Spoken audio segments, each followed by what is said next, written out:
savez, dans quelques instants,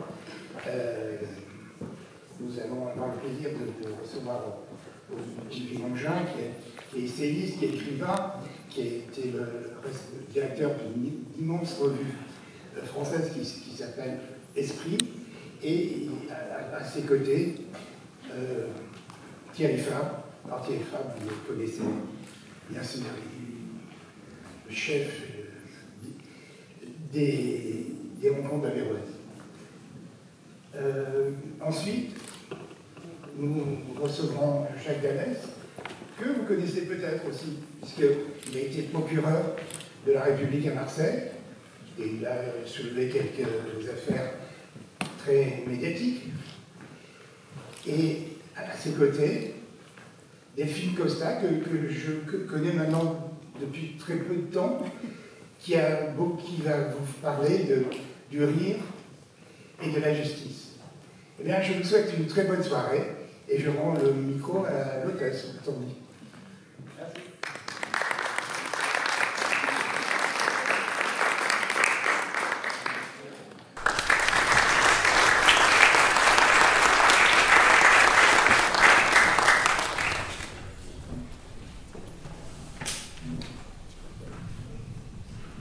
Bonsoir, bienvenue au Théâtre de la Criée. Très heureux de se retrouver dans une autre configuration dans ce théâtre pour dialoguer avec l'ami Olivier Mongin. C'est un peu à sa demande et celle de Jacques Serrano, dont je remercie toute l'équipe de Place Publique et de la semaine de la pop philosophie.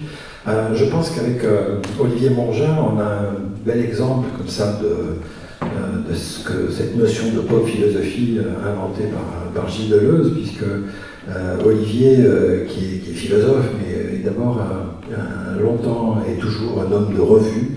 Et qu'est-ce que c'est un homme de revue? C'est quelqu'un qui est dans la pensée traversière, c'est-à-dire qui se saisit d'objets qui souvent ne sont pas considérés comme des objets de pensée, des lieux de réflexion. Esprit est une revue qui a notamment beaucoup travaillé sur l'image. Il y a une grande figure de critique de cinéma qui est Hervé Bazin, qui a joué un rôle très important à la revue Esprit, et puis quelques figures évidemment comme Chris Marker, et puis évidemment Serge Danet, avec lequel donc Serge Danet, grand critique de cinéma, qui a fondé la revue Trafic, et avec lequel Olivier a beaucoup discuté, travaillé, réfléchi autour du corps du rire. Et donc à travers plusieurs objets, donc l'image, la peur du vide, les figures des stars de cinéma, des événements comme ça anodins, comme je le sais le faire Michel de Certeau dans la culture au quotidien, s'est saisi pour essayer de les penser. Donc ce soir, et sans, on va essayer de vagabonder avec vous pour dialoguer autour du rire, du corps du rire, des éclats de rire, puisque Olivier Mongin a à plusieurs reprises écrit sur ces questions relatives au rire, et on va essayer de le faire dans une forme de gai savoir. Alors, peut-être pour commencer, pour planter un peu le décor, Olivier, il y a un texte important, là aussi, non pas d'un spécialiste du rire, mais au contraire un poète, poète et critique d'art, qui est le grand Baudelaire. Et il y a un texte majeur de Baudelaire sur le rire qui donne finalement une trame, une trace sur laquelle on peut commencer à essayer d'apprivoiser le rire, puisque le rire est peut-être un objet de pensée, mais il n'y a pas beaucoup de philosophes qui sont penchés sur cette dimension du rire, et donc peut-être qu'à travers Baudelaire, on peut entrer en discussion. Merci, merci à vous d'être là ce soir. Pas nécessairement pour rire, nous on n'est pas des faiseurs de rire, mais enfin, on va essayer d'en parler de notre manière. Et merci à Jacques Serrano de son invitation et à mon vieil ami Thierry de bien vouloir animer ce duo, mais ce ne sera pas un duo Laurel et Hardy, parce qu'il faut bien rappeler aussi que le duo est très important dans le comique. Il y a une gémellité dans le comique. c'est toujours des frères jumeaux discordants. Alors aujourd'hui, les frères comiques, on n'en a plus beaucoup. Très intéressant de rappeler que Poiré-Serrault, c'est un duo. On a plein de duos qui étaient très importants et quelque part, en tout cas au cinéma, les duos c'est terminé, on n'en voit plus. Il y a eu Pierre Richard et Depardieu, je pourrais donner d'autres exemples, mais le duo à la Laurel et Hardy ne fonctionne plus. Il faut se demander pourquoi. Alors tout à l'heure, on va voir à l'écran quand même un duo, et c'est un duo qui se casse la gueule. Hein, voilà, c'est pas un hasard. C'est Élie et Sémoun et Dieudonné. On le montrera tout à l'heure. Alors juste un mot, quand on anime une revue intellectuelle, il faut avoir l'honnêteté de le dire, on ne rigole pas beaucoup. Ce sont des gens assez... en tout cas, ils viennent là pour faire semblant d'être ennuyeux.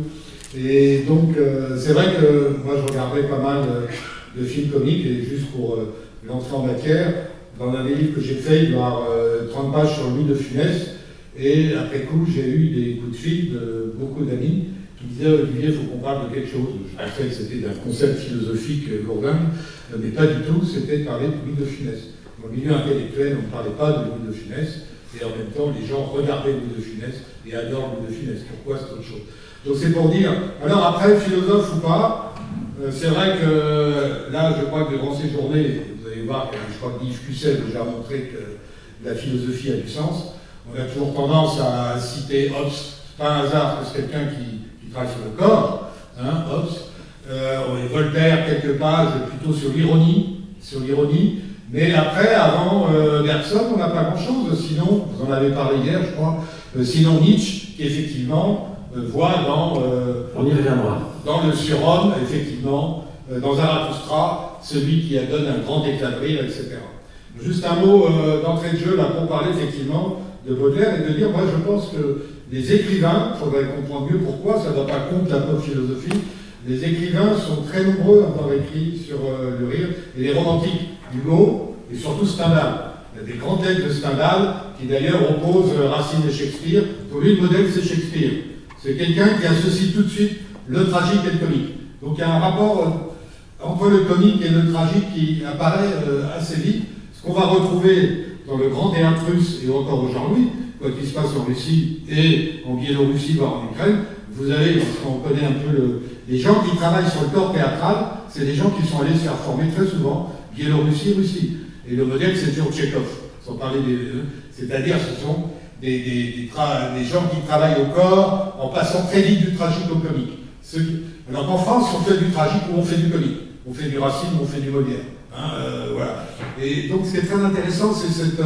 alors, ça m'amène vite à Baudelaire, je serai rapide, pas commencer. Cette trilogie qui permet un peu de situer les Baudelaire, choses. de manière très intéressante, un petit livre qui s'appelle De l'essence du rire et qui n'est pas très connu, il nous dit, attention, si vous voulez parler du rire, c'est quelque chose qui est très compliqué de rire, parce que c'est quelque chose qui à la fois vous renvoie à la plus grande, ce qu'il appelle la grâce, pas du tout au sens religieux, à la plus grande grâce, c'est-à-dire à la détente. D'un côté, vous pouvez vous détendre, et de l'autre côté, à la plus grande misère. Il montre très bien que le rire, le mot dialectique est lourdin, mais il montre très bien que le rire, c'est une tension permanente.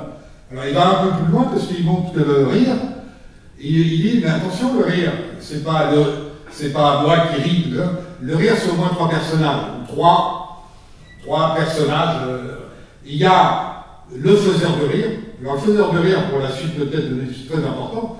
Vous pouvez être faiseur de rire sans être un artiste, sans être Raymond DeVos. Est-ce que quiconque fait de la blague de bistrot et le faiseur de rire, on en connaît tous. Il y a le faiseur de rire, il y a le rieur, et il y a l'objet du rire. Donc l'objet du rire... Ce triangle-là permet un peu d'apprivoiser la question du rire. On a celui qui va produire le rire, on a celui qui rit, et on a ce dont on rit. Donc comment rions-nous et de quoi rions-nous? C'est des questions, on les abordera peut-être tout à l'heure, est-ce qu'on rit politique, du sexe, etc. Et alors c'est intéressant parce que ça nous donne une espèce d'arborescence et comprendre que le rire c'est une mise en mouvement permanent. Hein. C'est une espèce de mise en mouvement. Et alors Baudelaire est très intéressant parce qu'il dit moi ce qui m'intéresse finalement plus c'est le rigueur. Le rigueur, c'est au fond le personnage principal. Ben, celui qui est l'objet du rire, celui qui se casse la gueule, finalement on ne rit pas et c'est pas ça le plus intéressant. D'ailleurs le faiseur, lui, quand on s'appelle Baudelaire, c'est étonnant de voir l'exemple qu'il prend. C'est tout simplement ben, pourquoi je ris, parce que vous allez vous casser la figure sur une peau de banane dans la rue. Hein. Alors pourquoi je ris selon Baudelaire? On arrive au tragicomique. Je ris parce que moi, je me projette dans celui qui se casse la figure, et ça aurait pu m'arriver, et donc je rigole de ce qui aurait pu m'arriver. Là, Baudelaire est assez fin, et il anticipe un peu beaucoup de choses de ce qu'on va pouvoir comprendre du rire, surtout avec les grands burlesques. C'est que, effectivement, je suis d'abord, que je fasse rire ou que je ris de quelque chose qui me fait peur, quelque part. Une espèce de... Et voilà. Il y a cette phrase, j'aimerais qu'en introduction qu'on y revienne, qui dit justement dans ce texte, le rire vient de l'idée de sa propre supériorité. Oui, tout à fait. Baudelaire, il distingue le comique de mœurs, ce qu'il appelle, et le comique absolu. Très vite, hein. Voilà, pour faire un cours, c'est pas la pop philosophie. Mais les mœurs, c'est tout simplement, moi, mon comique. Si moi, je ris de quelque chose, c'est parce que je me crois supérieur par rapport à celui qui me fait rire. Le gars qui s'est cassé la gueule avec une peau de banane. Alors après, ça peut être un comique, on va en parler tout à l'heure, ça peut être un comique identitaire, ethnique. Moi, je suis supérieur. C'est ce qu'on va voir dans le sketch, je vais donner, c'est le juif et l'africain qui est supérieur. Et là, bien sûr que, et là on touche des problèmes extrêmement contemporains, c'est le problème identitaire, bien entendu. Le comique, il touche effectivement ça, la question de la supériorité, c'est-à-dire, mais c'est une supériorité compliquée, parce que c'est effectivement une supériorité qui est liée aussi à quelque chose, je l'ai déjà dit, qui me fait peur. Je me sens supérieur à quelqu'un que je crains. Et ça, c'est très important. Bon, donc, et on va peut-être évoquer la posture des burlesques.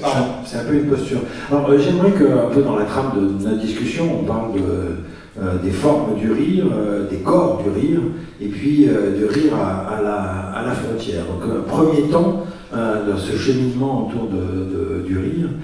Donc, sur les formes du rire, il y a quand même une notion importante à poser, c'est les rapports entre le rire et le sacré, le rire interdit. Moi j'ai à l'esprit ce fameux texte et film qui est le nom de la rose, et donc le rire vu d'un point de vue, je dirais, chrétien, et puis comment ça se joue par rapport à Jésus et Aristote, qui est un peu cette duopole qui est un peu dans tes textes. Oui, donc deux séries de remarques possibles, effectivement. Moi, c'est ce que j'ai découvert, hein, je ne suis aucunement spécialiste, c'est le plaisir de réfléchir à ces choses-là, parce que ça nous renvoie, finalement, le rire, ça nous renvoie à plein de problèmes philosophiques que les philosophes, vous savez, n'ont pas abordés. Vous voyez très bien, c'est très souvent des problèmes très dialectiques, hein, où le philosophe dira aporie, c'est des apories, c'est des tensions, etc. Alors effectivement, les gens qui travaillent sur le rire, très souvent, ils mettent en avant l'opposition, non pas chez les chrétiens, mais l'opposition Bible, pensée grecque. Il faut rappeler quand même, j'ai découvert ça récemment, je ne suis aucunement spécialiste de l'hébreu, que Isaac, ça veut dire rire. Hein, il y a certainement ici des hébraïsants qui pourraient parler mieux que moi. Ça veut dire rire. Et c'est très intéressant de comprendre que dans la Bible, si vous relisez les textes qui concernent Isaac, on a une tension entre le moment où Sarah, la mère, effectivement observe sa naissance, donc c'est le rire de naissance, et elle sourit, elle ne rit pas vraiment. Et pourquoi elle sourit? Parce qu'elle anticipe effectivement ce qui n'est pas la naissance, sa mort possible, c'est-à-dire le sacrifice par Abraham. C'est assez fascinant de voir que, je dirais, dans la tradition biblique, vous avez cette idée effectivement, liée au nom même d'Isaac, vous avez cette idée de la tension entre la naissance et la mort. Je pense que le rire, il porte toujours ça. C'est-à-dire entre quelque chose d'heureux ou malheureux. Hein, et alors après, on évoque très souvent un débat sur lequel je ne vais pas insister, et je n'ai plus de compétences. C'est effectivement tous les théologiens du Moyen-Âge, ils travaillent sur quoi? Ils travaillent sur le fait que Jésus ne rit jamais. Est-ce vrai, n'est-ce pas vrai? Ça donne lieu à des débats théologiques tout à fait fascinants et qui touchent des problèmes théologiques. Et que je sache, vous savez mieux que moi, les questions théologiques, Dieu, aujourd'hui, on le sait à travers les attentats terroristes, Charlie, etc., il y a quelque chose donc qui fait problème pour le rire, c'est toujours effectivement quelque part ce que tu as appelé le sacré. Voilà. D'un côté, donc, on a cette idée que Jésus ne rit jamais. Est-ce vrai, pas vrai? Tout ça, c'est pour poser un peu des questions et se balader. Mais à l'inverse, vous avez Aristote, quand même, ça lui a été dit déjà ici hier, Aristote qui dit l'homme est un animal qui rit. D'ailleurs, dans tous les débats aujourd'hui sur le vivant, on rapproche l'homme de l'animal, c'est intéressant de rappeler que l'homme est un animal, mais qui rit à la différence, effectivement. Est-ce que des animaux rient ou pas? Personnellement, je maintiens cette idée d'Aristote que l'homme est... Alors vous voyez, vous avez toujours cette tension. Mais après, je vais en venir sur la question du corps, qu'a un peu indiqué Thierry, qui moi m'intéresse le plus. Parce que, effectivement, au Moyen-Âge, et là c'est encore des débats théologiques à mourir, au Moyen-Âge, dans les moines, au moment des repas, font silence. Et pourquoi on fait silence? C'est pas parce qu'ils risquent de trop parler, c'est parce qu'il y a un interdit du rire. Et pourquoi il y a un interdit du rire? Alors c'est là, vous voyez bien qu'on ne touche pas à la question du langage. C'est ça qui est très intéressant, parce qu'aujourd'hui, on a tendance à parler de rire essentiellement à travers le langage, les vannes, les mots. Juste un mot, qu'est-ce que ça veut dire faire silence? Ça veut dire qu'effectivement, il y a des règles de Saint-Benoît, si je ne me trompe pas, des règles très importantes, qui consistent à dire on fait silence, parce que rien ne doit sortir de ton corps. C'est pas la parole, c'est aucun bruit, aucun remue. C'est qu'est-ce qui sort du corps? L'idée, ce qui sort du corps, c'est vite c'est des remues, c'est de la saleté, c'est du... Je ne vais pas employer des mots désir. C'est... voilà. Et donc, ce qui sort du corps, c'est un peu le diable. Hein, et ce qui fait... Qu'est-ce qui sort de notre corps? Et moi, je ne sais pas s'il y a des gens qui ont des gros éclats de rire, ce qui n'est pas mon cas, mais on sent très bien quand quelqu'un se met à rire, l'idée mourir de rire, ça veut dire quelque chose. Vous avez sûrement des amis qui sont des gens qui... Le rire, il est très corporel avant même de donner lieu au langage. Hein. J'insiste là-dessus parce que c'est très important, parce qu'on va voir après peut-être que les questions du rire, elles touchent le corps individuel et le corps social. Pour faire un lien justement avec cette dimension monastique, j'ai cité le nom de la rose, peut-être serait bien de s'arrêter 2 minutes, parce que c'est quand même, et le livre et le film, cette question du rire dans le monastère, et cet interdit du rire, est-ce qu'il a justement ces rapports au sacré qu'on retrouve dans d'autres formes religieuses ou pas? Et là, il y a une dimension très, très puissante. Donc quelques mots sur le nom de la rose et sur cet interdit du rire. Le nom de la rose, d'abord, le nom de la rose, c'est écrit par quelqu'un d'un italien remarquable que vous connaissez, Umberto Eco, qui était un vivant extraordinaire, un rieur, quelqu'un de formidable. Et effectivement, c'est pas pour rien qu'il a pris cette thématique. Alors, il y a dans le livre un théologien qui, je crois, s'appelle Isidoro, je crois qu'il s'appelle Becqueros, qui effectivement pose comme interdit fondamental le rire. Mais vous voyez bien qu'aujourd'hui, si on se dégage du christianisme, que cette question de l'interdit fondamental, il est là, il joue toujours, à propos des caricatures, à propos de l'islam, etc. Et là, on a une vraie question, mais que je vais renverser en prenant un contre-exemple. Il y a ce dont on ne peut pas rire. Est-ce qu'il y a le problème du sacré contemporain, qui a été évoqué? Je ne vais pas rentrer nécessairement dans le débat, plus que compliqué, des caricatures, même si au moment où on célèbre Samuel Paty un an après, effectivement, se souvenir de lui et faire preuve de totale compassion. On a un contre-exemple que prend très bien Raymond DeVos, qui est pour moi les plus grands artistes du rire, il écrit un livre qui s'appelle Matière à rire, ce sont des sketchs qui ne parlent que de la manière dont s'ébranle le rire. Et si vous l'avez en tête, on ne va pas le présenter là, c'est un homme, c'est un géant énorme, il bougeait, c'était une espèce de ballon gonflable, et en même temps qu'il avait un rapport au langage, il avait un rapport lui-corps au langage extraordinaire. Et c'était un surréaliste. Son langage n'était pas du tout un langage très cohérent, très ciblé, etc. Et Raymond DeVos s'est dit à Guy Bedos, qui adore les sketchs politiques, il y a maintenant une quinzaine d'années, il venait de faire un sketch politique qui d'ailleurs serait très en crise aujourd'hui au moment où on parle de la crise de la représentation politique. Bedos fait un sketch où ils sont de tous les partis, les uns après les autres. Et puis à la fin, il reste effectivement ce qu'on appelle le RN aujourd'hui. Et donc, voilà. Et donc, il ne reste plus rien que le RN. Et Bedos se dit, mais il faut que tu arrêtes un peu de... Pourquoi? Parce qu'il faut rire, on ne peut rire que de ceux qui résistent. Moi, c'est quelque chose qui m'a fait beaucoup réfléchir sur le rire de ceux qui résistent. Et aujourd'hui, le politique ne fait plus rire d'une certaine manière. Donc, n'importe quel humoriste sait qu'il peut s'amuser avec les politiques, et on peut dire n'importe quoi, en gros, des politiques, même si Sarkozy a fait croire qu'on pouvait renouer avec le rire politique pour diverses raisons. Mais je trouve très intéressant de bien comprendre cette idée que le rire, il exige quelque chose sur lequel je bute, je résiste. Autrement, c'est un peu tout et n'importe quoi. Hein. Et, alors, bien entendu, la question du sacré, elle se pose toujours, mais elle ne se pose pas que dans le cas de l'islam, elle se pose dans le cas de l'hindouisme aujourd'hui en Inde, dans le cas des censures que produit le parti BJP, etc. Voilà, mais effectivement, on est là dans cette idée que le rire, c'est pas n'importe quoi. Ça ne veut pas dire qu'on n'a pas un rire n'importe quoi, nous tous. Mais qu'il faut faire attention. Il y a un moment où, justement, on ne peut pas rire n'importe comment de n'importe quoi. Alors, il y a un grand philosophe de la libération du rire, si je puis dire, qui est Nietzsche, et donc à travers la figure de Zarathustra et du rire, est-ce que c'est le grand acquiescement donné à la vie? Qu'est-ce qui change à travers la pensée de Nietzsche dans les formes du rire? Moi, je ne suis pas un spécialiste de Nietzsche, mais Nietzsche a des formules, justement. Le rire, c'est effectivement la vie accomplie, la vie pleine. Ça rejoint le surhomme, Zarathustra, etc. C'est la capacité, on pourrait dire, mais cette vie pleine, ça peut renvoyer aussi à la mort. Vous allez parler, c'est très compliqué, vous allez parler, je crois, du rire aujourd'hui dans le cas de la guerre en Ukraine. C'est vrai que moi, je me frappé de lire un reportage sur Mariupol, souvenez-vous. Hein, là, on rejoint la question du corps que j'évoquais, qu'est-ce qui sort du corps?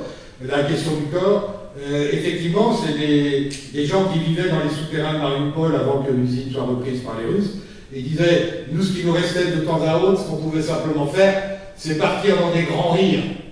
J'ai lu ça, effectivement, quand je vois dans le programme après de la pop philosophie, que la question du rire revient avec la question de la guerre, c'est pas... Et quelque part, chez Nietzsche, la question du rire, c'est une question... faire la guerre contre ceux qui sont des minables et qui ne savent pas rire.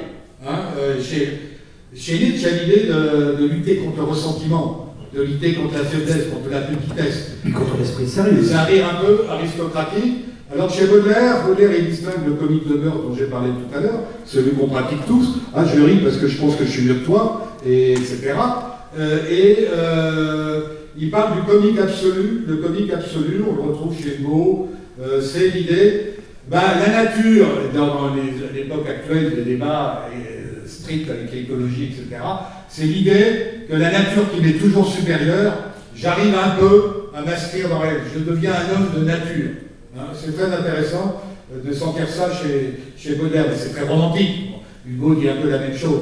Mais vous voyez qu'il y a le comique de Meurs qui est un comique un peu dramatisant, puis vous avez ce comique absolu, au fond qui amène à quoi? À l'homme qui rit qui est d'ailleurs quelqu'un de Balafré, de Hugo, qui amène à Gargantua, qui amène à Pantagruel, qui amène aux grands comiques qui sont très souvent, qui sont des personnages tout à fait incroyables. Hein. Alors, d'ailleurs, le plus intéressant, c'est Gargantua, ça pourrait être le roi. Revoir le roi est quelque chose d'extraordinaire. Et là encore, vous voyez, on est toujours chez les écrivains. Hein. Les écrivains pensent, donc je ne sais pas s'ils pensent avec des concepts, ils pensent avec des... c'est l'idée de la pop philosophie, si j'ai bien compris, ils pensent avec, c'est que ça ne pense pas que dans le concept philosophique. Exactement, ils pensent avec des récits, donc la figure de Gargantua nous amène à cette deuxième dimension, donc déjà évoquée, mais sur laquelle j'aimerais bien qu'on reste un petit peu plus, donc ils sont les corps du rire. Alors il y a un livre il y a une réflexion sur un corps très emblématique qu'on connaît dans le cinéma, qui est Buster Keaton, donc l'impassible. J'aimerais qu'on s'arrête un moment sur la figure de Buster Keaton et le corps du rire, parce que c'est un rire justement qui est assez peu dans le verbe, et qui exprime tout autre chose. Je crois qu'il y a là une façon avec Buster Keaton puis Charlie Chaplin, une façon de parler et de penser le rapport entre le corps et le rire. Alors en plus, le burlesque, c'est intéressant parce que, il faut le dire clairement, le burlesque, il ne parle pas. Vous savez bien, c'est le cinéma muet.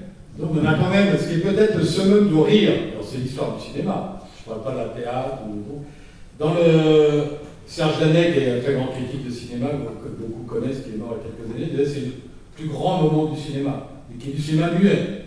Vous voyez, c'est bien ça qu'il faut essayer de réfléchir et d'entrer là-dedans.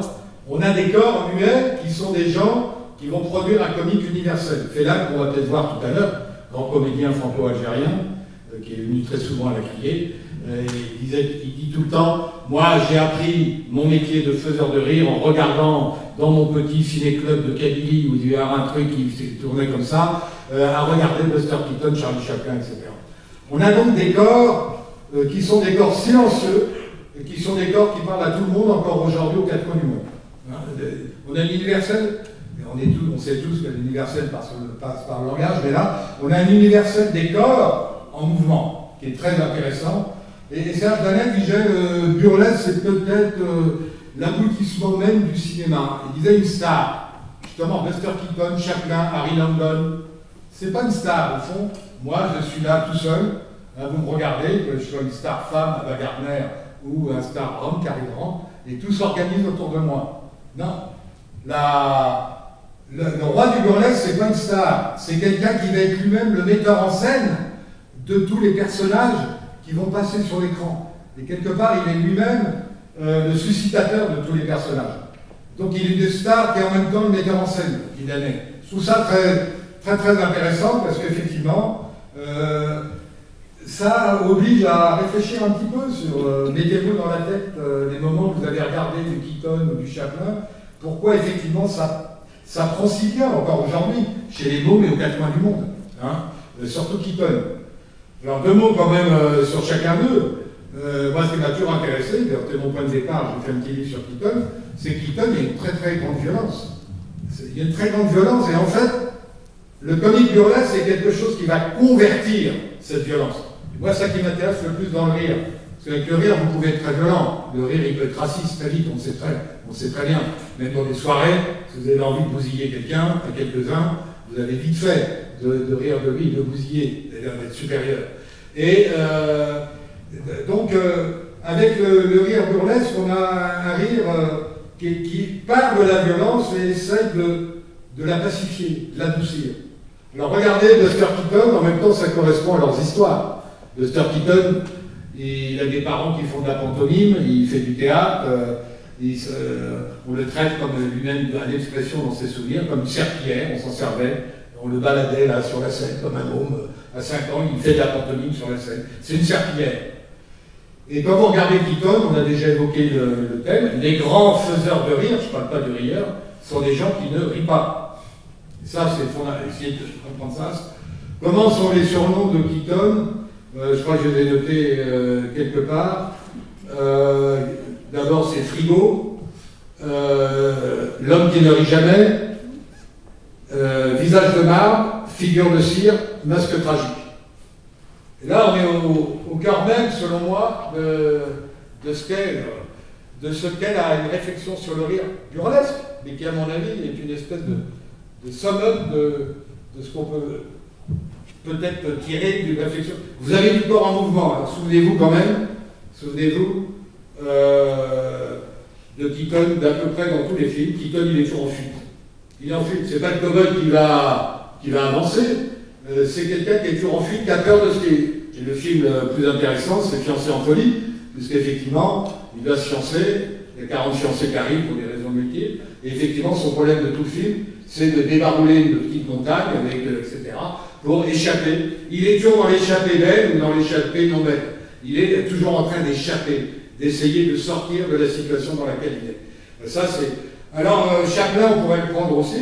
Le Chaplin, n'oubliez jamais qu'au le premier Chaplin, nous, on a la vision du Chaplin merveilleux qu'on présente aux enfants, l'homme qui aime tout le monde, l'homme pour avoir tous les prix Nobel au centre de la paix, et tout à fait bon. Mais Chaplin, au début, on l'appelle Chasse Chaplin, C-H-A-S, c'est-à-dire le méchant Chaplin. Tous les premiers films de Chaplin, c'est des films extrêmement violents. Il y a même un film où on le trouve dans un... Il faut toujours regarder la cruauté du rire. Voilà, il y a une cruauté du rire, comme s'il fallait progressivement se débarrasser de la cruauté. Hein, vous avez même un film qui est extraordinaire, où c'est encore un court-métrage, mais les courts-métrages, ils disent tout de ce qui va bouger.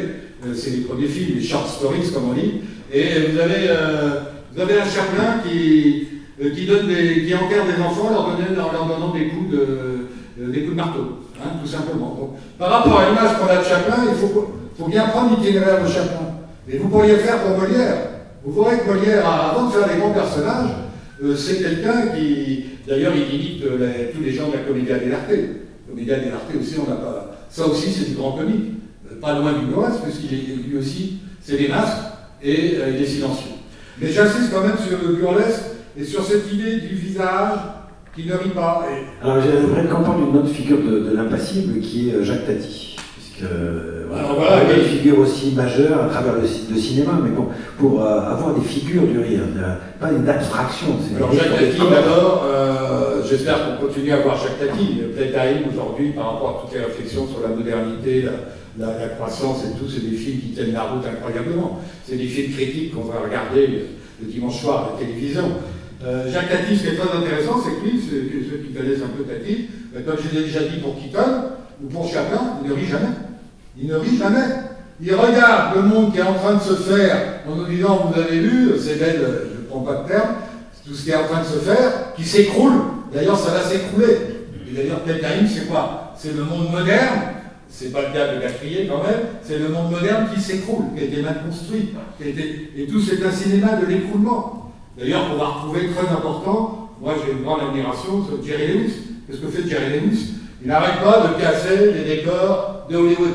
Il a très bien compris que ça. Alors là, on passe de l'impassible à l'agité. Restons sur Jacques Tati quand même, qui est un très grand. Et à mon avis, Jacques Tati, vous le faites voir à des jeunes, ça marche assez bien. Jacques Tati, c'est tout à fait remarquable. Et Jacques Tati, Danet, toujours malin, il disait, regarde, Chaplin, il s'appuie sur son parapluie pour ne pas tomber, ce qui est tout à fait juste, tout à fait lucien. Jacques Tati, on a l'impression qu'il se relève grâce à son parapluie. Vous avez là deux moments déjà de l'histoire du XXe siècle, je dirais, qui sont très... Il y en a un qui évite de se casser la figure et l'autre qui essaie de se relever parce qu'il s'est déjà cassé la figure. Mais Tati, c'est d'une modernité incroyable. Il se bat avec la modernité. Hein, il y a peut-être des architectes dans la salle. L'architecture de Playtime et tout, c'est des trucs qui va casser progressivement, c'est des trucs tout à fait extraordinaires. Effectivement, je suis d'accord, c'est pas agité. Il est quasi impassible. Enfin, j'ai bien dit que Keaton était agité, il n'arrête pas de courir, il bouge. Ce n'est pas le cas de Tati. Tati, il est très lent, il ne bouge pas beaucoup, il est impassible. Alors qu'on a quelques agités, qui sont pour moi dans les deux secteurs des têtes. Oui, il parlait effectivement de Jerry Lewis et de d'autres figures qui effectivement été évoquées. Au début, tout de suite, c'est De Funès. De Funès, depuis De Funès, on n'a pas de comique agité. Vous pouvez me donner des exemples. Hein. Je parle du cinéma. Et c'est intéressant, c'est personnel. Et c'est intéressant. Moi, je pense qu'on n'a plus de grands corps comiques. Je l'ai dit, les duos comiques se sont un peu affaissés. Et il y a eu la tentative Pierre Richard, excellent comédien, je ne sais pas si ceux qui connaissent, très grand gymnaste, très rapide, très véloce, très bon. Mais Pierre Richard, il n'a pas fait la carrière qu'il aurait pu. On dit qu'il n'a peut-être pas eu les grands metteurs en scène qu'il aurait pu avoir, parce que je ne les ai pas beaucoup. Mais ceux qui ont très bien vu venir, les meilleurs du comique, c'est quand même les grands du cinéma italien. Et le plus grand, c'est Dino Risi, qui en plus est psychiatre de formation, ce qui lui permet de comprendre que, tout ce que j'évoque depuis le début, que dans le comique, il y a un peu de folie qui travaille. Hein, il y a un peu de folie qui travaille. Et les metteurs en scène italiens, ils ont aussi très bien compris que la télé arrive et que tout ça, ça change les choses. Parce que aussi, la télé, elle modifie complètement le rapport, effectivement, du comédien au spectacle. Fela, qu'on verra tout à l'heure, comme on l'a très bien connu, Nani, Fela disait, moi je ne passe pas à la télé. La télé, on me donne 1 minute 30. Moi, j'ai besoin d'1 heure et demie pour faire un récit, pour faire un one-man show, pour faire quelque chose qui est une mise en scène. Mais, voilà. Et là, je pense ça fait débat, l'évolution des techniques, de télé, tout ce que vous voulez. Je ne parle pas du numérique non plus. Moi, je ne suis pas de la génération, je ne vais pas trop traîner sur YouTube et Netflix. Je crois qu'il y a de très bons jeunes aujourd'hui qui arrivent par là, un peu dans la tradition de Jamel, le stand-up, tout ce que vous voulez.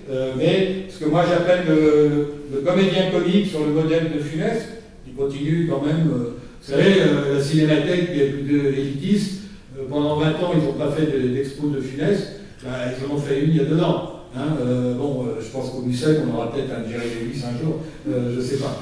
Mais c'est pour dire que tout ça, c'est aussi considéré comme de la culture populaire, comme de la culture du bas, comme de la culture qui n'intéresse pas les élites.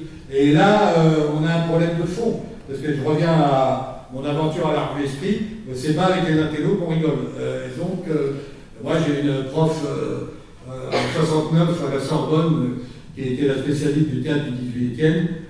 C'était la fille de Denis Rougemont, intellectuel suisse très connu, et elle disait, la première chose que je veux vous dire, un sage ne rit jamais. Voilà, bon. Voilà, alors quand on était un peu vicieux, on a commencé à les regarder les deux Funès et tout, mais voilà. Un sage ne rit jamais. Ben non, c'est pas vrai. Il rit, bon. Ben justement, on va avancer sur ces corps et terminer cette partie-là, parce qu'on a évoqué rapidement la figure du corps enveloppé de Vos, on pourrait parler de Coluche, mais il y a quand même une dimension importante, c'est aussi le corps féminin, puisqu'il y en a une expression au féminin du rire, je sais pas, Valérie Lemercier, Florence Foresti, quelques autres, et on voit cette dimension qui justement prend une place de plus en plus significative. Donc quelques mots peut-être justement sur un autre corps qui prend place sur scène, qui est le corps féminin dans son rapport au rire. Ben, si on revient au rire, ce que j'appelle moi le rire verticaliste, il y a du haut et du bas, il y a on a évoqué le politique, on n'y reviendra peut-être pas, même s'il faudrait quand même évoquer le pouvoir des images aujourd'hui. On a évoqué la religion. Il est évident que le truc du comique, c'est quand même le comique sexuel. Le plus grand, je n'ai pas nécessairement d'admiration. Bigard, il y a encore 15 ans, remplissait les stades de France avec ses sketchs purement liés à la sexualité. Hein. Et Bigard, il y avait des affiches à Paris. Ceux qui connaissent Bigard, il y a un temps, il a voulu se présenter à la présidentielle, mais a renoncé. C'est un peu l'envers du corps féminin, justement. Non, mais justement, mais c'est pour dire qu'à l'époque, le comique macho tenait encore bien la route, ce qui est tout à fait impossible aujourd'hui, c'est ça que je veux dire. Et c'est pas qu'un effet du tout. Je pense qu'il faut bien comprendre là. D'abord, il y a un débat sur les femmes comiques, et Foresti vient de faire un spectacle à Paris qui est très apprécié, mais qui consiste à, ça s'appelle Mes hommes. Elle dit, moi je rentre pas dans le discours homme ou femme, je ne vais pas rentrer dans le débat non plus, mais effectivement son truc c'est de dire, on peut quand même bien vivre avec les hommes. Hein, c'est son truc de femme de 45 ans. Voilà. Mais moi ce que je veux rappeler quand même, c'est qu'il y a encore 15 ans, et même la grande période comique qui était la période Canal+, un beaucoup qui doit se souvenir, de Beaune, José Garcia, comédien, c'était la grande déconnade sur Canal+, comme on n'a jamais vu, tout était possible. Hein. Mais cette période-là, quand on nous dit on peut rire de tout, c'est pas vrai. Regardez, quand vous le dites à des amateurs, il y en a peut-être sûrement ici, moi je le suis d'ailleurs, de Coluche. Coluche faisait des sketchs sur les tournantes. Hein. Il y en a un qui s'appelle Monique. Il est évident, quand on me dit, moi, on peut rire de tout, c'est pas vrai. Alors, les femmes ont l'impression de... Mais Monique est impassable aujourd'hui à la radio. Hein. De même, un mec qui est très très fort, qui est Dupontel. Dupontel, il faisait, avec Garneau, c'est un comédien français, il faisait les histoires sales. Et les histoires sales, c'était généralement des tournantes avec des petites beurrettes. Hein. C'est un truc, vous regardez ça aujourd'hui, vous êtes complètement égaré. Il y a un acteur qu'on ne voit plus du tout, qui s'appelle Michel Muller, à la fin des années 90. Lui, il a un sketch très connu, le clown pédophile. Les profs étaient pédophiles. Vous imaginez par rapport à aujourd'hui, le clown pédophile, prof pédophile. Bon, regardez ça. Aujourd'hui, vous imaginez ce que ça produit. Et ça voulait être du comique. Hein, mais il y a quand même aujourd'hui de l'interdit qui n'est pas que l'interdit lié au sacré qu'on a évoqué tout à l'heure. Alors la question, effectivement, sexuelle elle est intéressante, parce que je pense qu'elle montre un rééquilibrage des rapports hommes-femmes. Il y a un débat sur est-ce que... Moi, j'ai beaucoup d'admiration pour Valérie Lemercier, qu'on voit peu, qui est une femme très intéressante, parce qu'elle commence par travailler de manière critique sur le personnage, son personnage de femme. Elle n'est pas dans le truc mec-femme. Hein, de manière très intéressante. Et après, c'est une très grande metteuse en scène. Sur le politique, elle a fait un film sur Monaco, je ne sais plus le titre, qui est un des meilleurs trucs qu'on peut voir, hein, avec Catherine Deneuve, Michel Aumont, qui est un film excellent sur ce que c'est que le pouvoir, alors qu'on dit qu'il n'y a plus de comique politique. Il y a quand même des choses qui se font. Alors ça, sur la sexualité, effectivement, on voit très bien que non, c'est pas vrai. On ne peut pas tout montrer. Voilà, bon, par rapport à un discours qu'on a à la télé toutes les 5 minutes, non, pour des raisons qui sont l'évolution des mœurs, et c'est très bien que les mœurs évoluent de manière moins verticaliste. Enfin, ça peut faire débat, mais les femmes comiques arrivent, J'ai fait un peu ce débat là, à Grignan cet été, là, où il y avait aussi un colloque sur le rire, et beaucoup de gens m'ont dit, mais vous exagérez, Mongin, il est une très grande comédienne. C'est vrai, moi je l'aime bien, et elle vient de faire un film, l'envers d'un film comique, c'est Blanche Gardin, hein, qui est très bonne. Mais c'est tout, ça n'a rien à voir. Bon, ben après, tout ça est à voir. Donc il y a cette idée des 4 points cardinaux du rire. On a parlé du haut et du bas, du latéral et de l'horizontal. Comment est-ce que ça se situe justement dans ces corps du rire, ces 4 points cardinaux, pour permettre un peu de situer ces rapports au rire? Moi, je me suis amusé à réfléchir. Aujourd'hui, c'est un peu à la mode ce schéma verticaliste, hein, qui est le schéma politique. Et le verticalisme, le rire, généralement, revenons à Rabelais, c'est ce que disait très bien Raymond Devos, qui est là-dessus toujours le meilleur pop philosophe, je pense. Le problème du rire, il dit, le problème, c'est pas partir trop haut. Si tu pars trop haut, tu te prends pour Dieu, pour un grand poète. Et si tu pars plus bas, si tu n'es pas billard, moi je dirais, tu fais du billard. Tu fais de la vulgarité, tu montres ton sexe, hein, pour parler comme ça. Donc, pas aller trop haut, pas aller trop bas. Donc, c'est pas qu'il y ait une limite, c'est l'art du rire, sur les bas. C'est l'art de relier. C'est l'art de trouver le ton entre le haut et le bas. Ce que Devos c'est extrêmement bien fait. Mais Devos, c'est quelqu'un qui n'est pas démagogue. Il dit d'abord, moi je suis un artiste, je suis un faiseur de rire. Donc là, vous êtes devant moi, on est pour l'instant à égalité.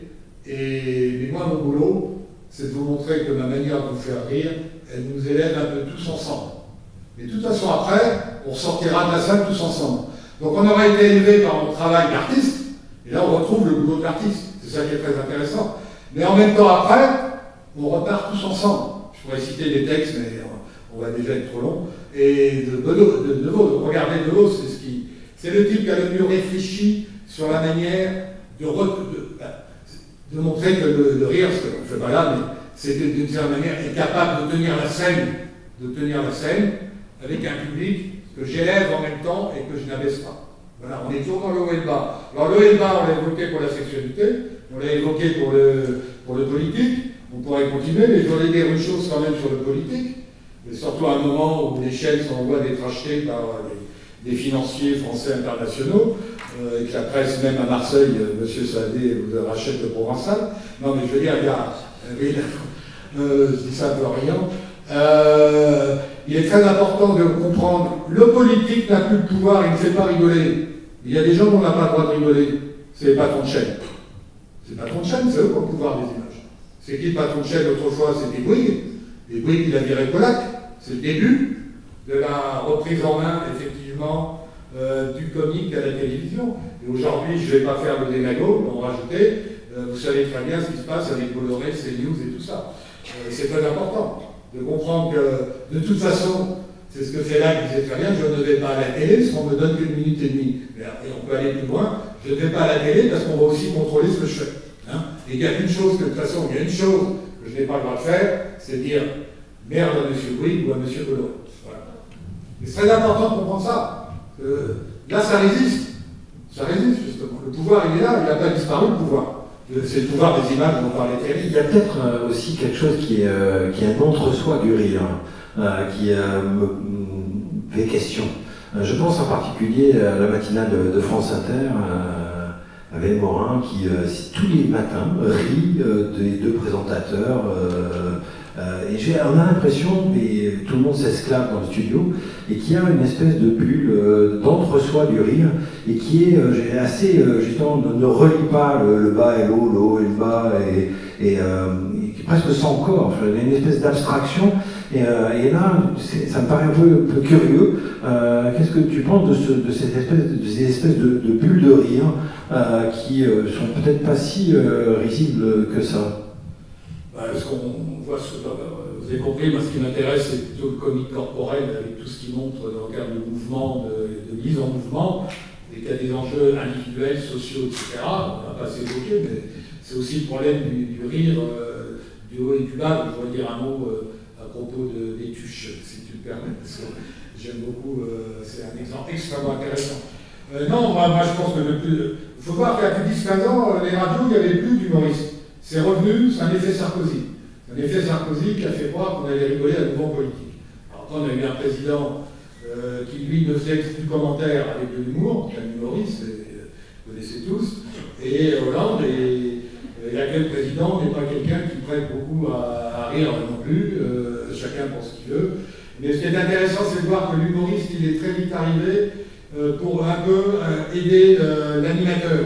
On le voyait très très bien dans On n'est pas couché, chez un truc qui est assez doué d'ailleurs. Et on a besoin de rigueur qui calme un peu le jeu du flux télévisuel. L'humoriste, c'est quelqu'un qui vient, qui a une petite place, mais pour calmer le flux, un petit peu. Et on le voit. Mais en fait, si vous regardez, il n'y a pas tant d'humoristes à la radio ou ailleurs. Hein. Et sur la télé, je n'en parle pas. Après, je ne parle pas de YouTube. Je suis, moi, d'une génération qui n'a pas fait le pas. Donc, voilà. Mais je voulais simplement en revenir à ce que tout ce qu'on raconte là, bonne philosophie ou non, ça renvoie quand même à la fracture culturelle entre des élites, on fait partie, moi le premier en tout cas, et ce qu'on appelait autrefois la culture populaire. Chez Rabelais, la culture populaire, c'est celle qui va produire le carnaval.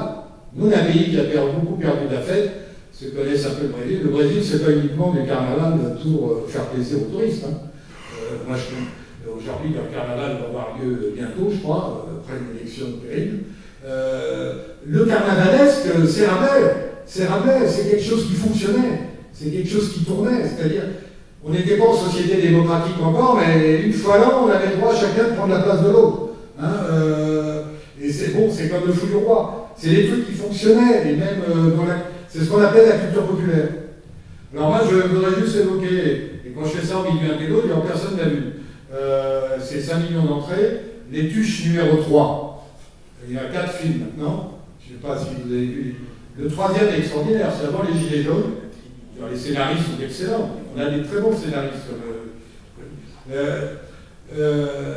Vous avez des gens qui se regroupent sur des ronds-points. Ils ont d'ailleurs des gilets jaunes. Les gilets jaunes n'ont pas encore eu lieu, c'est il y a 4 ans en gros. Et vous avez Jean-Paul Rouff, un très bon comédien, qui s'emmerde. Donc qu'est-ce qu'on fout là? Si je me présentais à la présidentielle, c'était juste avant, en gros, c'est 6 mois avant Macron. C'est extraordinaire. Il se présente, il est élu, et il va à l'Élysée. D'ailleurs, c'est tourné à l'Élysée. C'est extraordinaire.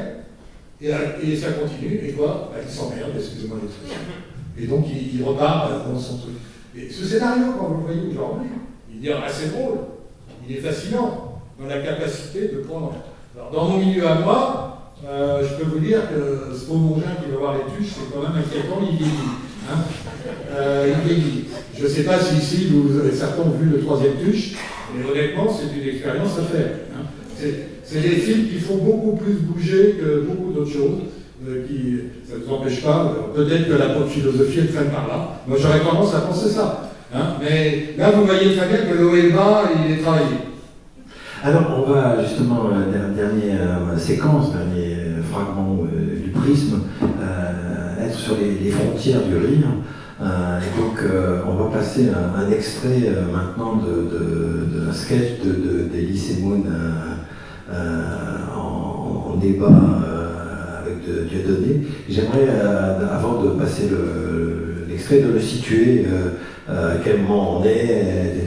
Et qu'est-ce que ça signifie sur ces jeux de frontières qui existent dans le rire. Alors pour bien faire comprendre et bien faire que ça reviendra, j'espère, des choses qu'on a déjà pu dire, l'art de la frontière, c'est l'art, je dirais, d'être un grand, c'est-à-dire on est juste entre ce dont parlait Baudelaire, la misère ou une espèce de bonheur potentiel. C'est-à-dire on est entre deux, les taxous, comme disait Daniel en grec, mais entre deux.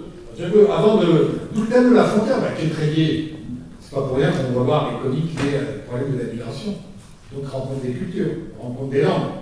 Alors moi, ce qui m'avait intéressé, c'est effectivement, il y a 10 ans, mais ça ne vaut pas pour aujourd'hui, les 3 grands auxquels j'ai donc écrit avec beaucoup d'admiration, c'était Jamel. Jamel, c'est le Marocain de la cité parisienne qui retourne au Maroc avant de revenir à la cité en passant par Canal+, je pourrais développer, mais Jamel, alors maintenant il ne fait plus rien, il a fait 3 grands one-man shows remarquables, maintenant il ne fait plus rien. Après vous avez Gad Elmaleh, c'est le juif de Casablanca, et quand vous regardez ses sketchs, alors lui il passe par Canada, par Québec, il y a plein de sketchs qui se passent avec des douaniers à la frontière, tiens, comme par hasard. Le thème de la frontière, il est central, c'est-à-dire la rencontre, la possibilité d'aller ailleurs que chez soi. Et donc, alors pour bien faire comprendre ce thème qui, là, on va le prendre dans la figure avec le sketch qu'on va voir. Troisième est Félag. Voilà, oui, il y a le troisième qui est Félag. Félag, c'est un franco-algérien qui aujourd'hui aussi a quitté un peu la scène pour des raisons personnelles. Félag, il est extraordinaire. Félag, c'est quelqu'un, c'est un kabyle. Il dit, je commence à parler en kabyle, je continue en arabe et je termine en français. Alors lui, il entrechoque les langues. Il entrechoque les langues, il entrechoque les cultures. Si vous avez l'occasion de voir des DVD, on va juste le voir pour, je dirais, hommage. C'est un ami, c'est un type de one-man show extraordinaire, qui, moi je l'ai vu à Bondy ou ailleurs, en région parisienne, il pouvait brasser, il est venu ici, il pouvait brasser des communautés complètement différentes et les rassembler. Et il dit, ça c'est grandiose. Tous ces gars-là, c'est des pacificateurs politiques. Et pourquoi on n'en a plus aujourd'hui, ça je ne sais pas. C'est des gens qui jouent un rôle énorme. Alors juste pour faire comprendre l'art de la limite, je vais vous donner deux exemples. On va revenir à nos burlesques. Charlie Chaplin, je crois que c'est un pardon. La fin du pèlerin, peut-être en tête la fin du pèlerin, il est exactement sur une ligne frontière tracée en blanc. C'est extraordinaire. Pour moi là, on a tout l'art de ce que c'est que le travail artistique sur le comique. D'un côté, Simon Mexique, il va se prendre dans la figure il n'y a pas de mafieux à l'époque, il va se prendre une espèce de cow-boy qui va lui piquer son fric. Et s'il va du côté Texas, là il y a le shérif qui l'attend. Donc le brave Charlot, il ne peut pas aller ni d'un côté ni de l'autre, il est entre l'un et l'autre. Je prends un autre exemple, deux autres exemples si tu me permets. Parce que ça, pour moi, tout l'art comique, il est là. Chaplin, le cirque. Le cirque, il est sur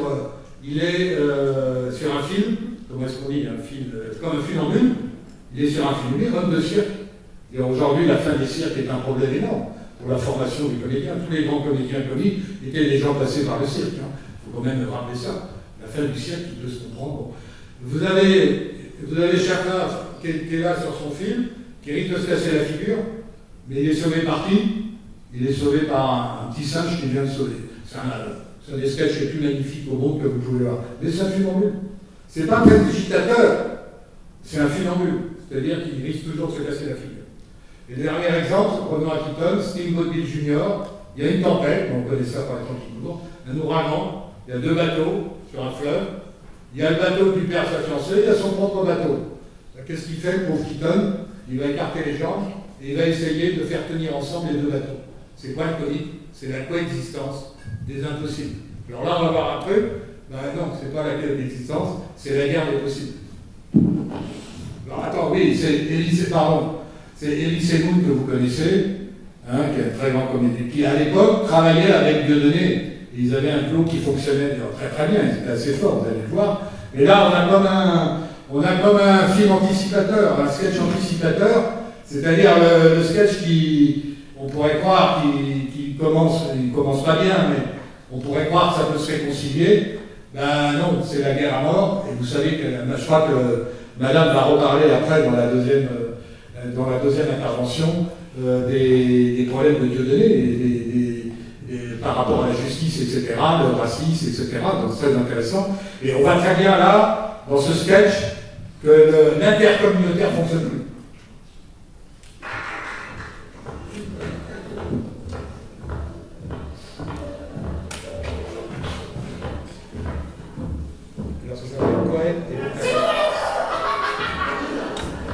J'ai pas envie de voter. Parce que quand on a un ballon, on n'a pas la même intérêt. Et moi, j'ai pas envie de voter. C'est mon ballon. C'est mon ballon. C'est mon ballon. C'est mon ballon.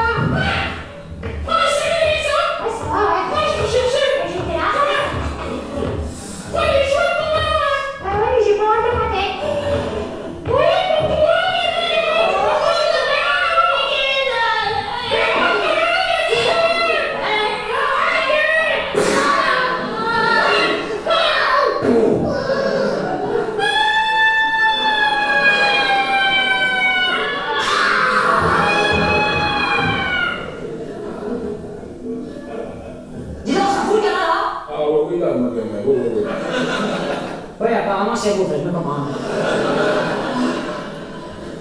on peut récupérer le ballon là? Ah non, on ne peut pas récupérer le ballon là, non, non. Parce que le petit vient d'être violenté là. Par un animal sauvage, je sais pas quoi, mais. Il aurait peut-être les deux yeux crevés. Alors je vous prie de croire que ça va aller loin, ça va, je ne pas prendre. Oh, dis donc, ouais. Moi, quand même, il est à l'hôpital, hein, ouais. Il s'est fait toucher au parti génital, hein. Les médecins ne peuvent même pas encore se prononcer, on ne sait même pas s'il va pouvoir se reproduire un jour. Ah ouais? Eh bien, ce serait peut-être pas mal. Enfin, je ne veux pas prendre. Parce que dans la résidence, vous êtes un peu trop nombreux. Alors, je sais pas si c'est un champ de tonton ou quoi, dans le quartier, je sais pas, je veux pas le savoir. Parce que déjà qu'on a joué les odeurs, enfin, ça marche les allocations, ça paye les bananes, enfin, je ne comprends. On ne peut pas dire ça, ouais. Ce que je comprends, moi, Cohen, c'est qu'en 45, les poches, ils auraient pu finir le boulot, ouais. Qu'est-ce que tu dis? Qu'est-ce que tu dis? Qu'est-ce que tu dis, monsieur? Qu'est-ce que tu dis? Ah, tu veux que je répète, quoi, mais. Ah, bon, voilà, pour nous, il y a 45 ans, on a le boulot, mec, ah ouais. Eh, bon, pas ça. Les chimpanzés là, qui courent partout dans la résidence, ils sont numérotés, non? Parce que c'est pas depuis soin de moi, enfin, je peux comprendre. Vendredi, on organisait un safari avec les voisins. Et puis la pirogue, là, tu dors en bas du parking. Va falloir la mettre ailleurs, on n'est pas en Afrique ici, là, enfin, je ne comprends. Il ne faut pas s'énerver comme ça, quoi, il n'y a pas manqué palestinien, quoi. Et puis c'est pas dimanche, quoi. T'as pas mis la galette et les viandes, hein, quoi. Oh, il y en a qui sont fraîches, ou quoi? Et alors, quoi? Je sais pas si c'est lui qui t'ont coupé la bistourette, là. Les intervenants nerveux, quoi, avec ton nombre de moucherons, là, mon voisin de 5 ans, il aurait pu s'occuper de moi, quoi. Alors maintenant, quoi, tu rentres chez toi, tu finis. D'en faire bouffer de la terre promise, moi, tu vas voir. Là où c'est chaud. J'étais tout petit riquiqui, mais je n'étais pas t'aimer, moi. Je vais prendre du noir, attention, hein. Attention, quand même, parce que là, ça va être un peu chaud, d'après. Et puis celle-là, elle va pas être pas chère, hein, tu vois.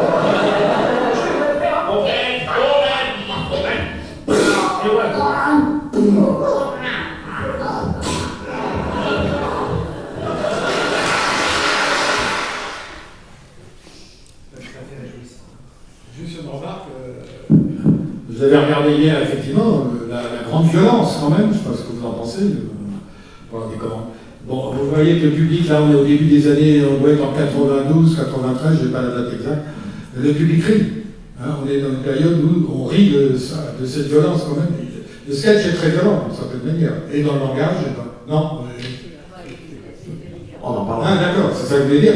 D'ailleurs, je pense qu'aujourd'hui, par rapport à ce qu'on disait, mon trappe, pas mon trappe, je sais pas. Il est quand même très violent, et vous voyez qu'il y a un public qui rit. Je n'ai pas entendu quiconque rire dans la salle ici. Hein. Voilà. Donc je trouve ce sketch quand même, on en reparlera peut-être dans la deuxième séquence, vraiment intéressant parce que c'est un sketch un peu culte. On va très bien où va partir Dieudonné. Et la Dieudonné, la coexistence, c'est plus possible. Hein. Justement, c'est l'identitarisme qui va arriver. Bon, après, chacun peut avoir sa position sur Dieudonné, c'est un autre débat. Mais ce qui est très intéressant, c'est que je pense qu'on voit très très bien que la période bouge sur ces problèmes rapport entre communautés. Là, je sais pas. Toi-même, tu l'avais pas vu. Non, c'est une plaque sensible qui est très, très frappante. Et je crois que cette question du comique, du rire et du jeu, du passage des frontières et de la limite est vraiment éloquent. Mais ce qui est aussi frappant, c'est l'émergence, je veux dire, justement, dans la société française contemporaine, de figures du rire. Je pense à Jamel Lachlag, je pense à Naïm, je pense à des jeunes comédiens qui héritaient formés par Jamel, qui aujourd'hui prennent une parole. Il y a une capacité, je dirais, critique qui est assez saisissante, justement, qui est vraiment, voilà, qui, je pense, donne un autre corps du rire et qui, là aussi, joue des interdits, des impossibles, et qui, en même temps, les traverse très très bien, compte tenu des tensions politiques, identitaires qui jouent avec la société française. Peut-être pour terminer, avant de vous laisser la parole, un mot encore sur Félac, avant qu'on passe l'extrait que tu as choisi. Oui, c'est ici que Fela qui fait pas des sketchs, et justement, d'où ses difficultés avec la télé, il fait des one-man shows. C'est-à-dire, c'est un récit. Je veux dire, ça veut dire, le comique exige, c'est comme si on était chez Molière ou chez Tchekhov, ça exige un récit, de prendre du temps. On retrouve d'ailleurs là la question de la temporalité, uniquement celle de comment on peut exister autour d'une frontière où il ne faut pas se tuer, s'entretuer. Et là, ce qui est très fascinant avec Felag, alors Felag c'est un franco-algérien, j'ai dit tout à l'heure, Khalil, jouant beaucoup des langues, et qui a quitté l'Algérie au moment de la guerre avec les djihadistes, etc. Mais qui est extrêmement critique par rapport au pouvoir algérien comme au pouvoir religieux. Et donc, si vous ne connaissez pas Felag, je l'ai vu souvent ici, c'est quelqu'un de très intéressant, parce que c'est quelqu'un qui est un rassembleur, comme je l'ai dit tout à l'heure. Je reprends la formule, je commence à parler en kabyle, je continue en arabe et je termine en français. C'est exactement ça. J'ai dit tout à l'heure que le grand comique, c'était peut-être le burlesque ou des Batang, mais je redis ce que j'ai dit tout à l'heure aussi. Il a appris le comique avec les burlesques dans son petit village de Kabylie, en regardant l'écran, avec Buster Keaton ou Chaplin. Et en même temps, c'est un homme qui n'arrête pas d'enchevêtrer les langages et les cultures. Et ça, c'est un rassembleur de scène, comme c'est un rassembleur de scène. C'est un bel exemple pour parler de pop philosophie, puisque Felag est entré, il en était très fier d'ailleurs dans un long dialogue que vous avez fait tous les deux à la revue Esprit. Et donc, oui, il y a une chose, il dit le théâtre visualise la violence et il la rend humaine. On écoute Felag. C'est pris, hein, ça c'est pas un sketch, c'est pour montrer sa manière d'occuper la scène. Un court extrait. On va le faire court. Tous les après-midi, à 5h30 précise, on laissait tomber le football et on allait tous se coller au mur de l'ombre de la cité et on attendait les filles qui sortaient des écoles et des collèges environnants. Alors les filles, quand elles arrivent, elles passent à côté de nous. Nous, Zahma, c'est la chouma. Eh ben oui, c'est le respect, c'est la pudeur. On baissait tous la tête. Nous, on était comme ça, mais cet œil,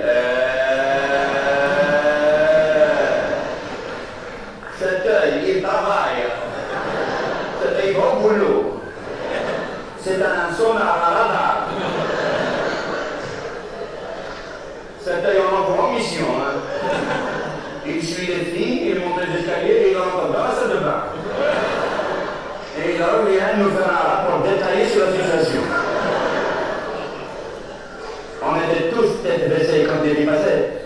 On était tous tête baissée quand il y passait, mais dès que Jamila arrivait, dès que Jamila passait, alors là, le boudin fondait, les murs tremblaient, et dès qu'il nous regardait le sien, on était pris par la grippe.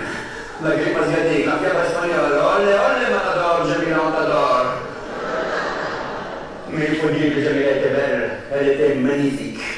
Elle avait un corps diplomatique, des cheveux jaunes, elle avait des yeux comme des agates, un nez tout petit, tout fin. Jamila était belle, et nous, nahdi. Les nez comme des merguez. Je te jure, il y en avait un, c'était un rouleau du merguez qu'il avait comme c'est un cachet, d'accord, je veux dire. Même pas halal, hein. C'est un saucisse de morto, d'accord. Et on était tous couverts de boutons. On était colonisés par les boutons. زعما نحب الشباب. نحب الخراوة.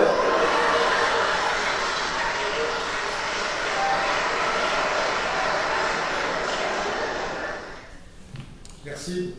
Voilà, finir sur Felag, c'est peut-être se retrouver en joie, c'est le rire dans ce théâtre. On est à Marseille, près de la Méditerranée, donc Felag incarne tout ça, une façon de retrouver ce corps de rire. Bon, peut-être avant de passer, parce qu'il y a une deuxième séquence de peut-être que si vous avez quelques questions, réactions, protestations ou éclats de rire, donc plutôt à Olivier Monjean, parce que moi j'étais là pour faire passer la parole. On vous écoute, je crois qu'il y a des micros dans la salle, mais je crois qu'il y a une main levée, madame devant. Donc s'il y a un micro, oui, madame, et puis madame à côté. Juste avant le micro, la Félac Alger, hein, vous avez compris, la rive du village, que toute l'histoire qu'il fait, c'est le village Alger, Alger la France, et quand il est en France, c'est extraordinaire, parce qu'il renvoie toujours au ado le français et l'arabe.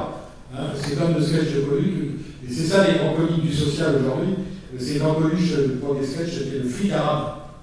C'était extraordinaire, parce que le flic arabe, l'arabe il est flic, donc c'est très compliqué. Hein, voilà. Excusez-moi. Bonsoir. Bonsoir. Je voulais savoir tout à l'heure, vous parliez des comiques provocateurs des années 90 avec Dupontel et avec Muller. Qu'est-ce que vous pensez de Bouet ou de Gaspard Proust? Aujourd'hui? Oui. Qui, d'une certaine manière, pour moi, font une espèce de relève, avec une certaine intelligence pour Gaspard Proust en plus. Non, mais oui, j'ai pas vu son dernier spectacle.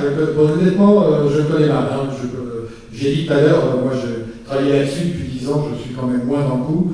Je travaillais sur un peu l'effet d'admiration que j'avais pour les trois grands, Félac, Gad Elmaleh, etc. Je sais que j'ai envie de vous poser la question, et vous, qu'est-ce que vous en pensez? Moi j'aime beaucoup, mais c'est très provocateur. Chaque fois qu'on le... Non, mais voilà, je sais qu'il est très critiqué. Il faut passer au 8e degré. C'est comme Gaspard Proust. Moi j'ai vu des gens au silo être offusqués du spectacle et comme failli quitter la salle. Mais il faut pas le faire, je sais pas. Moi je les aime beaucoup parce que je trouve qu'il y a beaucoup de finesse dans ce qu'ils disent. Malgré la provocation, il y a beaucoup d'intelligence derrière. Oui. Non, mais après, on a des. Il y a une jeune femme aussi là, qui vient de venir à Paris, qui s'appelle Laure Feltin, qui est proche de Foresti, qui est très intéressante. La question aujourd'hui, c'est tout. Et Bouet, tout ça, oui, c'est par rapport à l'Afrique. Hein, oh, pas seulement, la pédophilie. Ah, oh oui, non, il tape dans tous les sujets. Et Gaspard Proust aussi, il ouvre son spectacle sur des champs de carrière.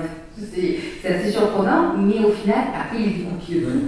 Mais c'est, voilà, dans une provocation, mais comme tout le monde, de toute façon, on prend pour son grade, y compris les profs de BTS qui font partie. Jusqu'à présent, on n'avait jamais charrié, mais là, même les profs de BTS se retrouvent charriés.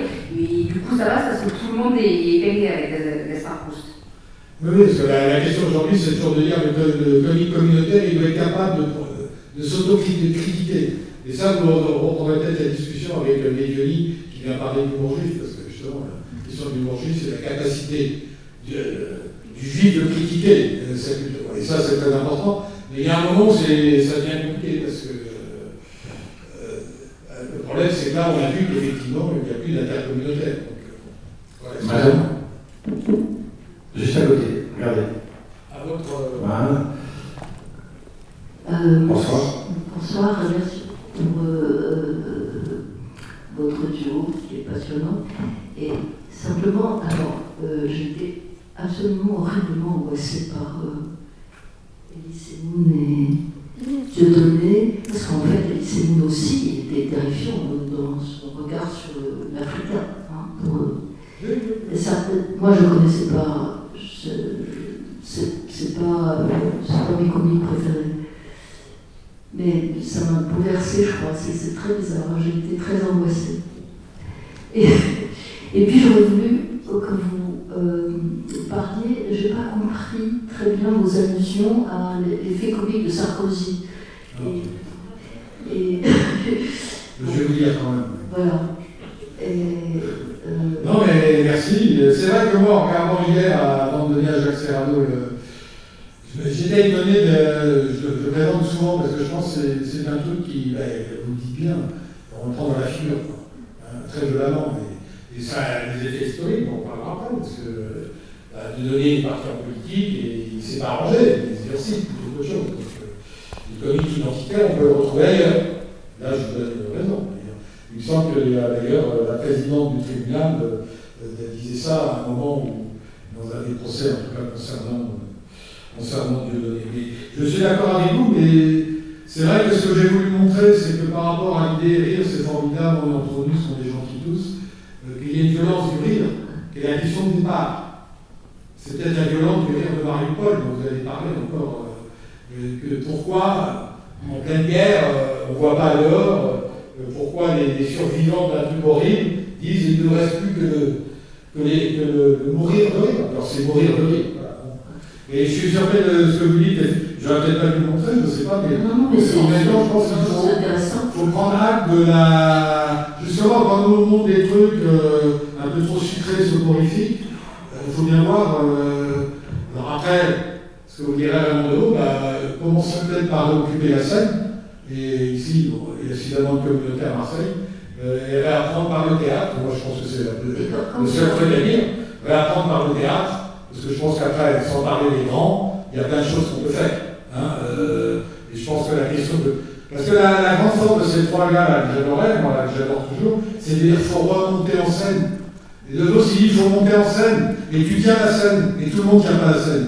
Parce que la scène, elle va obliger à rassembler ton public. Si tu n'es pas capable de le faire, tu dégages. Il y en a beaucoup qui ont dégagé. Alors, Sarko d'un mot. Sarko, qu'est-ce qui s'est passé? À l'époque, les journalistes sont toujours à l'affût, on sait.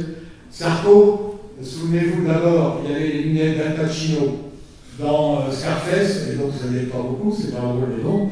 Et surtout, Sarko, il a, comment on appelle ça, il a un talon. Voilà.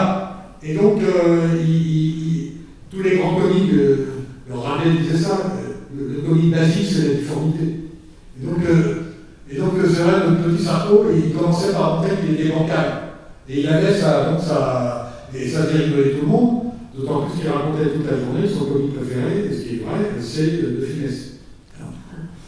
Mais alors après, comme c'était une grande gueule. Et Jamel l'a qualifié de Joe Dalton. C'était une grande gueule, et il y a eu un effet que je trouve faux, de dire ah, enfin, les chansonniers vont revenir, alors que c'est pas vrai du tout, et on va refaire du comique politique, ça s'est pas passé du tout comme ça. Au contraire. Sarkozy a plutôt contribué, selon moi, hein, il a plutôt contribué à, justement, à exaspérer ou à banaliser plutôt le rire politique qui n'existe plus, d'une certaine manière. Alors après, ça me permet de dire un truc très important, moi qui me fait réfléchir aujourd'hui, l'évolution de la télé, l'évolution des médias, l'évolution du numérique. Aujourd'hui, crise du politique, crise de la représentation politique. Qu'est-ce qui arrive en politique de plus en plus depuis le mouvement 5 étoiles, Bébé Rio et tout? C'est des comiques, c'est des mecs qui savent faire la scène, c'est des gens qui tiennent le théâtre. Bon. Et quel est aujourd'hui le personnage le plus impressionnant, parce qu'il vient du comique de télé, qui s'énerve au pouvoir? Excusez-moi, c'est Zelensky.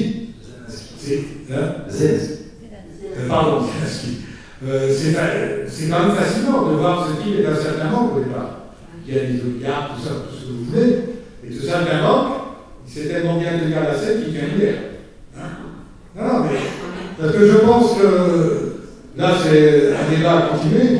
La crise du politique, une fois de plus, c'est pas. On va pas faire dans les lieux communs un idiot. On voit très bien que c'est pas le politique classique qui va remettre. Et les politiques, on voit même, quand on regarde de très près, les jeunes du RN, les jeunes de la NUPES, c'est des gens qui très souvent sont passés par du théâtral, il faut tenir le spectacle. Voilà. Et là, il y a quelque chose qui est en train de se jouer, où effectivement, je ne sais pas, même Godin aurait du mal aujourd'hui à. Voilà. Alors on était assez drôle devant moi. Allez, rire politique. Merci, bonne soirée. Et puis,